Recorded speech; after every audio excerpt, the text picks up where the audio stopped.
शेखावाटी में क्रेडिट लेने की तैयारी में जुटी हुई है। इसको लेकर अब भाजपा ने बड़ा राजनीतिक अभियान छेड़ने की तैयारी कर ली है। पार्टी इसे सिर्फ जल परियोजना नहीं बल्कि जन विश्वास और संगठन विस्तार का माध्यम भी बनाएगी। शेखावाटी की सभी 21 विधानसभा सीट पर अभियान चलेगा और मुख्यमंत्री भजनलाल शर्मा के स्वागत कार्यक्रम आयोजित किए जाएंगे। इस बीच सियासी गलियारों में चल रही चर्चा पर देखिए हमारी यह खास रिपोर्ट। क्या शेखावाटी में भाजपा के लिए अब तक बंजर रही सियासी जमीन पर यमुना का पानी कमल खिला पाएगा?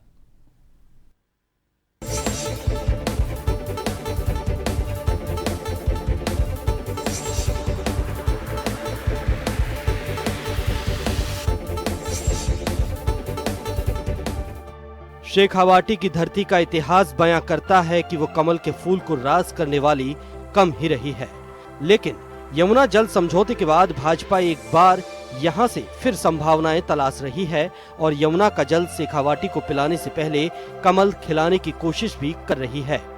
जाट बहुल क्षेत्र शेखावाटी में कांग्रेस हमेशा से भारतीय जनता पार्टी पर भारी रही है। 2023 के चुनाव को देखें तो प्रदेश में भाजपा की सरकार बनी, लेकिन शेखावाटी में भाजपा 21 में से महज 6 सीटों पर ही जीत सकी थी।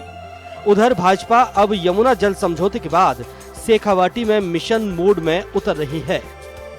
को अभी देखिए कोई चुनाव नहीं है, फिर भी मुख्यमंत्री जी ने समझा कि शेखावाटी की जनता किस प्रकार से पानी के लिए परेशान हो और उन्होंने ये किया। अब पूरे राजस्थान के अंदर और मुख्य रूप से शेखावाटी के अंदर आप गांव-गांव ढाणी-ढाणी जो माहौल बना हुआ है और निश्चित रूप से हमारे पदाधिकारी भी वहां पे जाएंगे, जनता के बीच में जाएंगे और जनता की बात करेंगे। जनता तैयार है, वो तो कह रहे हैं कि मुख्यमंत्री जी शेखावाटी में आए, उनका भव्य स्वागत हो। इस तरीके की पूरी तैयारियां शेखावाटी के अंदर चल रही है।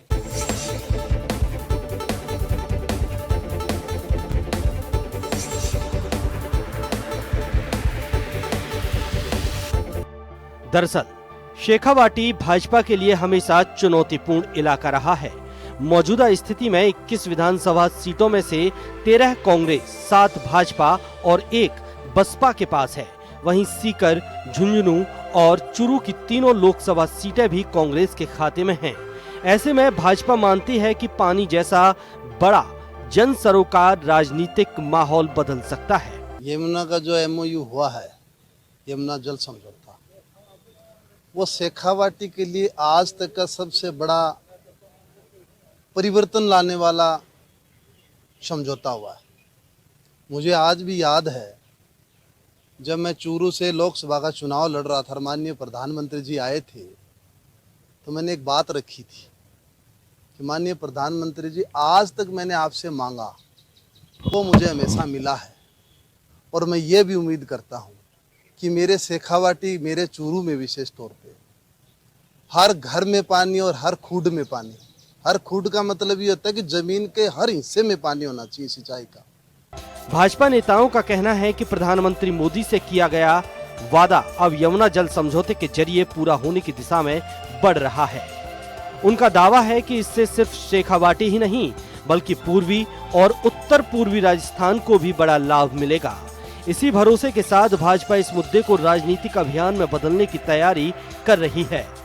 श्रवण बगड़ी ने कहा कि 32 साल से लंबे समय से पानी की समस्या से जूझ रहे शेखावाटी क्षेत्र के लिए यह समझौता बड़ा वरदान साबित होगा।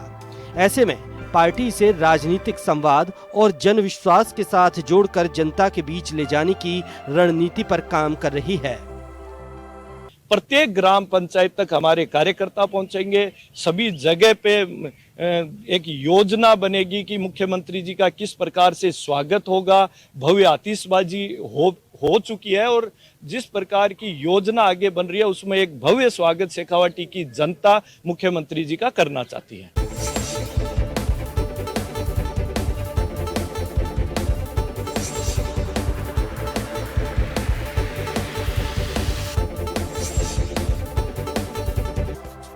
यमुना जल समझौते को भाजपा विकास के साथ साथ सियासी अवसर के तौर पर भी देख रही है। यही वजह है कि जिस शेखावाटी में पार्टी लंबे समय से राजनीतिक बढ़त हासिल नहीं कर सकी, वहीं अब पानी के मुद्दे पर जनसंपर्क अभियान चलाकर संगठन की जड़ों को भी सींचना चाहती है। अब देखना होगा कि यमुना का पानी केवल खेतों की प्यास बुझाता है या शेखावाटी की सियासी जमीन पर भाजपा के लिए कमल भी खिलाता है।